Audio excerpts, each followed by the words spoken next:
Good evening, YouTube Live. So glad to see you on this awesome Sunday, August 7th, 2022. So much things have happened over the past week. Some ups, some downs, but some really optimistic things, hopeful things for me. It's just amazing. Was able to catch the Commonwealth Games of 2022, which I'm grateful for. And congratulations and shout out to the amazing.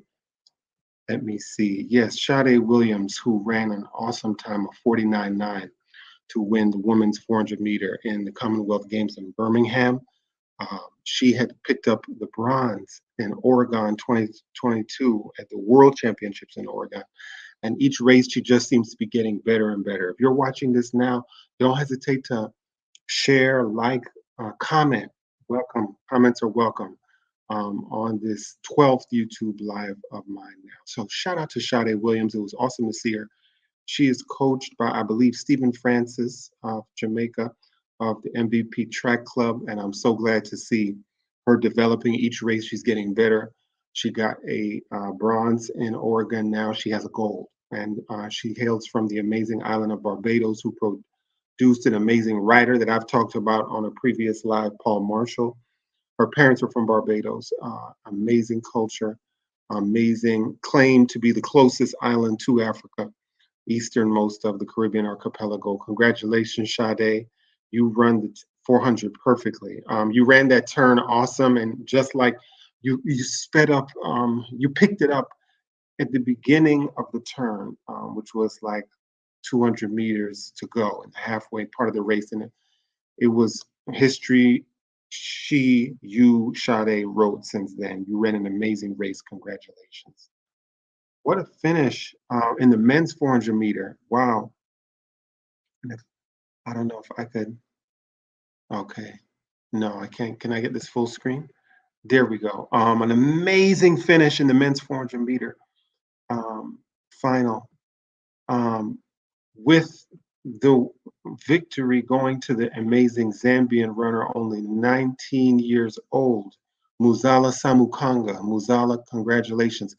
This part of the race this was like with 100 meters to go. So 300 meters by this point have been run. And Muzala was determined. The way he looked at Matthew Hudson Smith. Congratulations to Matthew Hudson Smith, who is in the white and red on earning the bronze at the World Championships the month prior in Oregon. Karani James got silver, and Michael Norman earned gold in that race. And he came back in his home country of England to run in Birmingham in the Commonwealth Games. So these games that I'm talking about, Shaun Williams earning the gold was in the Commonwealth, and Matthew Hudson Smith right here earned silver in this Commonwealth, and the young 19-year-old Muzala Samukanga earned the gold.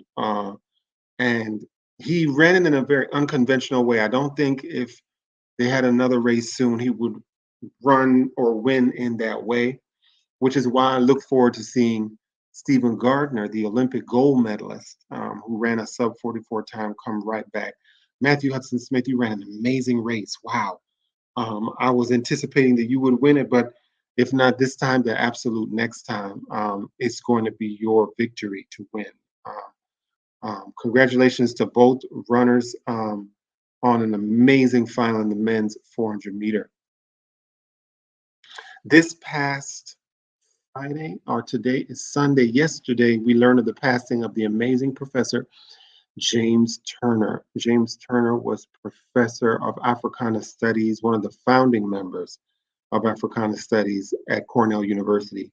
And what an impact he had on the field. He's on the left here with the amazing writer James Baldwin on the right. And it was during that time, this was taking place, the caption said the 1970s. So this photo was taken around that time in the 1970s. And it was while Baldwin was completing an artist in residency. This is before Baldwin would get a full-time offer to teach at UMass Amherst in the early 80s. But before then, and shout out to Dr. James Turner, just like Addison Gale, who I talked about last week, were pioneering figures pioneering figures in recognizing which writers should be studied and which shouldn't. And Dr. Turner had the foresight before many people, before thousands of people, before millions of people to know, as chair or person in charge of an Africana Studies department, we should host of all people James Baldwin as a artist in residence. And his school was arguably the first, if not the first, to invite then professor, then writer James Baldwin. He had just finished um, the novel, which has since turned into a film, If Beale Street Could Talk. That came out, and the print copy came out in '74. This had to be around that time, if not right after this photo was taken. And this photo comes from this amazing book I highly recommend. It's called Discourse on Africana Studies, James Turner and Paradigms of Knowledge, edited by Scott Brown, who is at UCLA. And it's an amazing book that has important essays on the ideas and the history of Dr. James Turner, articles that he authored about the field, the discipline of Africana Studies, and then scholars who know his work, particularly those at Cornell who graduated with graduate degrees in Africana Studies from Cornell University's Department of Africana Studies writing. You have Scott Brown writing the preface, Dylan Rodriguez, the introduction to part two, to one part, and then another part written by Jonathan Fenderson, another part by Latasha Levy. I appreciated her section. Her section is called, this is all about James Turner's work, who just transitioned yesterday, made his transition yesterday. Latasha Levy's section is called Part 4, Internationalism and Pan-Africanism and Internationalism.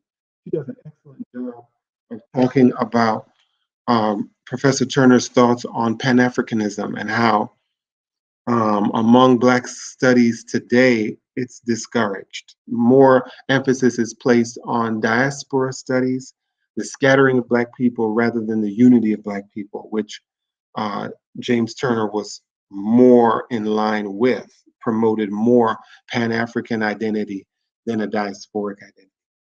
Then the fifth part of this book is called The Politics of Race, and that introduction is by Anthony P. Brown. A lot of gems you have in this edited collection. If you don't know who James Turner is, you should know he led Africana Studies at Cornell University for decades, and really a role model writer, a role model leader of Black studies in higher education in the United States. Because at Cornell, you had one of the few PhD granting departments in the country, along with then UMass and I believe uh, one other school I can't think of, but Cornell was one of the early departments to grant graduate degrees in Africana Studies. I wanted to look at two particular parts of this book and as well look at where I quoted in my work, the important work of James Turner. This is a piece called Confronting the Problem. And I thought it was very instructive. But before I do that, I wanted to talk about, I'm going to mention that, yeah. In this particular section called Confronting the Problem, this is, yes, this is from an article that James Turner wrote called Inequity in the System. I just want to look at two paragraphs. And then this from this article called Racism, American Society.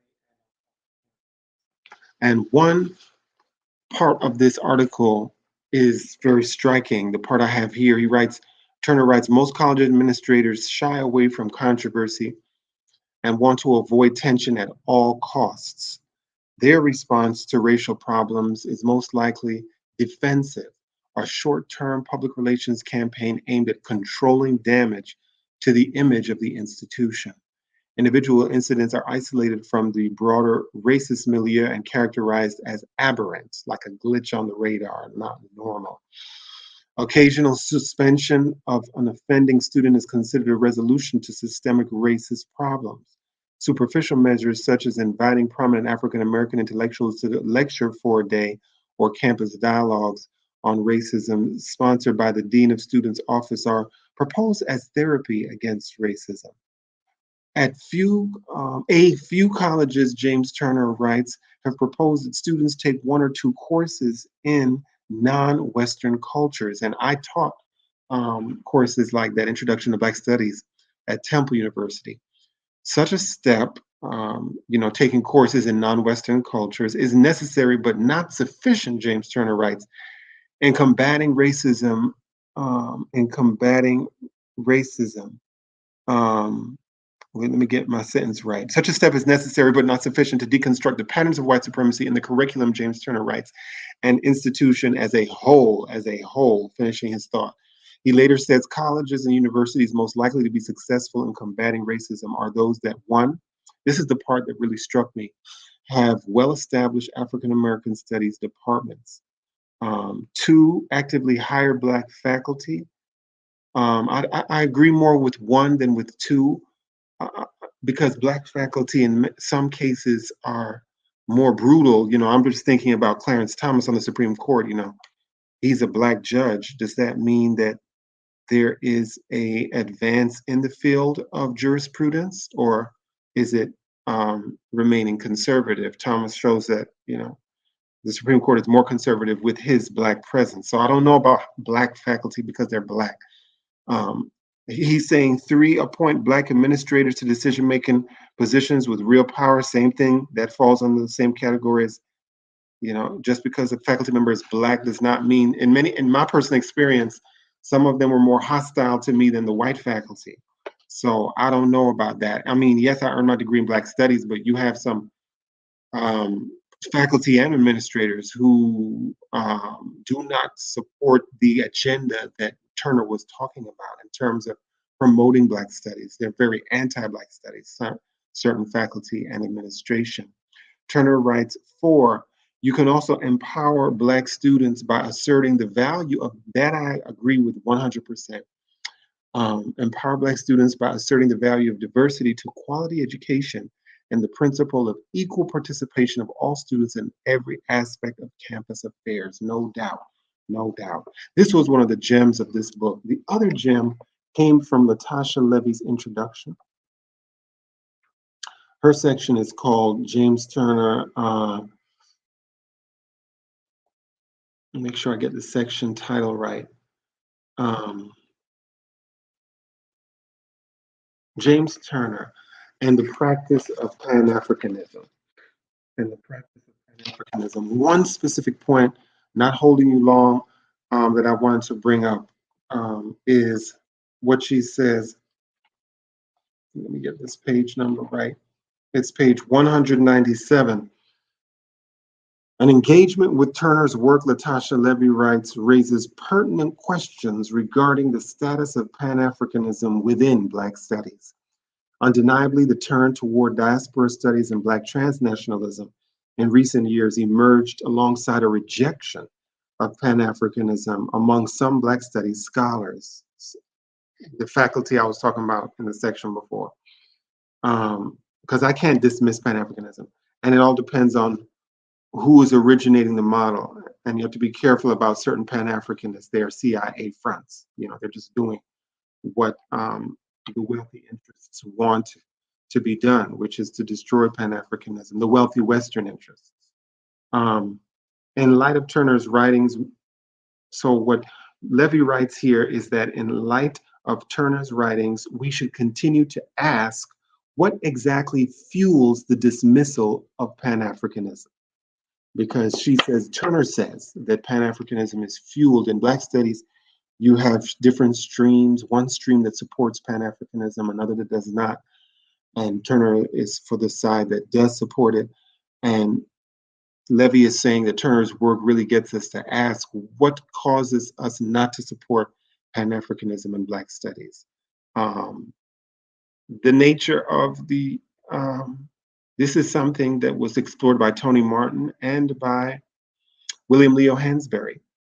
when he made clear that history should be taught in a way to support Africans earning their own independence rather than Africans recruiting Westerners to control their resources and land. So William Leo Hansberry, the amazing historian, father of Gail Hansberry and cousin of um, father of Gail Hansberry and uncle of Lorraine Hansberry. Father also of Kay Hansberry, who I look forward to meeting. I did not get to meet Gail's sister Kay, but me and Gail have had awesome conversations about her dad's work at Howard University, and kudos to Black Classic Press for republishing William Leo Hansberry's books, Pillars in Ethiopian History and Africans in America. Africans. It's a green cover, and the first word in the title of that book is Africans. That was the one that really educated me on the difference in history teaching by those who support Pan-Africanism and those who don't. Um, so we thank Leo Hansberry for making that clear theoretically, and James Turner again has brought up that issue yet again. One of the most powerful points James Turner ever wrote that really stays with me to this day, ever since I read it in a book in print, has stayed with me, and that is the danger of being an academic careerist. You know, Black Studies was founded not for the individual salary, for individuals to get big careers and ignore the masses. It was meant to uplift the masses. It was meant, as Nathan Hare wrote about, the pragmatic mission of Black Studies, and as somebody who earned my PhD in it, I clearly remember and am very passionate about my work in Black Studies being to uplift the Black community, being to deal with the racism, have the Black community fight against the racism that they are facing. That is the function of Black Studies, not to develop careers. In my fifth chapter, my first book is about the novelist and journalist, nonfiction journalist Pauline Hopkins. Uh, the first chapter is the introduction. The second is about her first novel.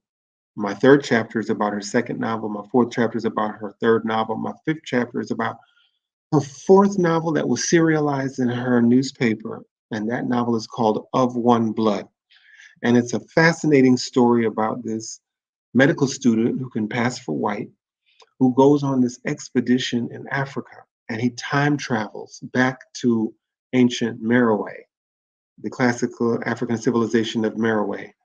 And I was just stunned by how detailed, how vivid, how colorful this time travel by her main character, Pauline Hopkins' main character, Ruel Briggs, who's a medical school student, and he's in charge of studying like psychological phenomena, and then goes through his own trip when he goes to Africa. He seems to go on a time travel that's only for him, but he sees the other people who are going on the trip with him, who left the West with him to go to Africa.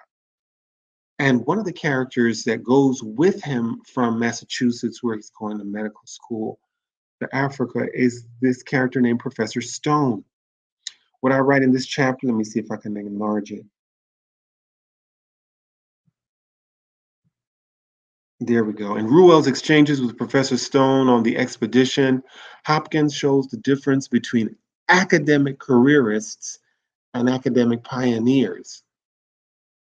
And Ruel, her main character in that fourth novel that Hopkins wrote, was definitely a pioneer, but he was working with people like Professor Stone, who was a careerist. This is a shadow of the greater difference she shows overall in her work between an industry journalist and an advocacy journalist.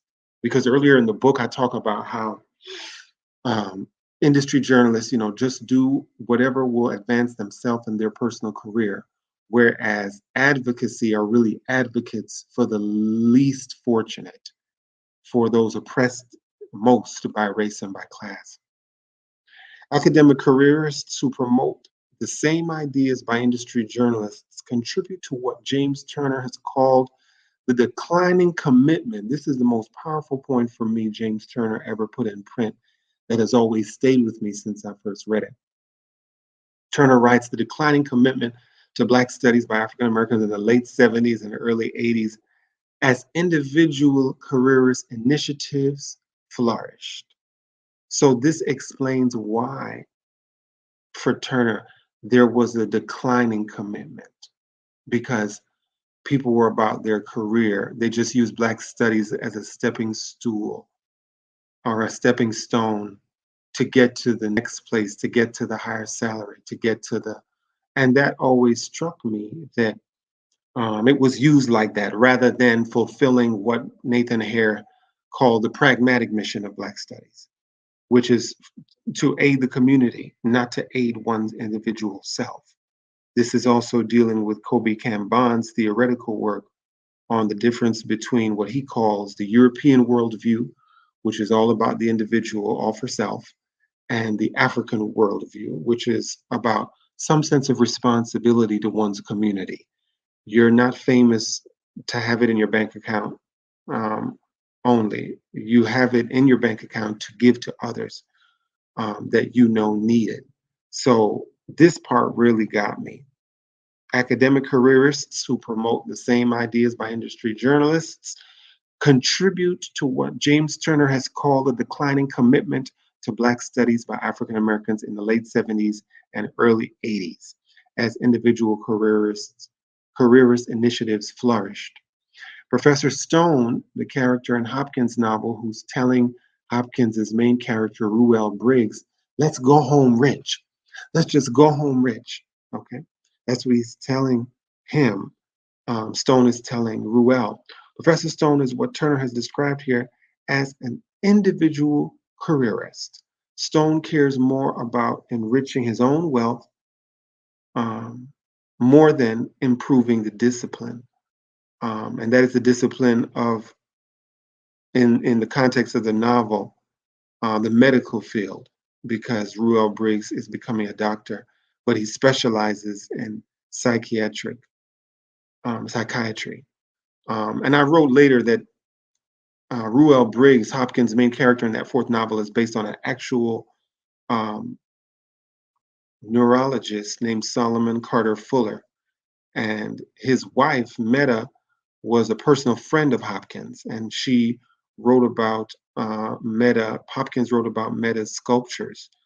And there used to be a marker in Philadelphia that marked where she used to live. Before she went back to Boston, she lived in Philadelphia, where this club called Eye Candy, I don't know if it's still there, was, and then it replaced. When I remember seeing the sign for years, the historical marker put up by the Pennsylvania Historical Society, and then when the club opened, it was no longer there. I'm like, Meta, but I always remember, it's probably it's on my smartphone, but Meta is the wife of Solomon Carter Fuller, on whom clearly this character Ruel Briggs is based. So shout out to James Turner for encouraging and holding the fort down for Black studies, theorizing for younger people like myself how Black studies should be run, what the purpose of Black studies is. I absolutely appreciate what he shared, and shout out to Scott Brown for collecting this and all the contributors to this amazing book. I highly recommend it. Discourse on Africana Studies, James Turner and Paradigms of Knowledge. Make sure you check it out. Thank you for joining my YouTube. Please like, share, and subscribe. I also have a Cash App. If you learned something new that you did not know before watching this video, don't hesitate to bless my Cash App. It's $ my name, Ron Fraser. All right, have a great evening. God bless you.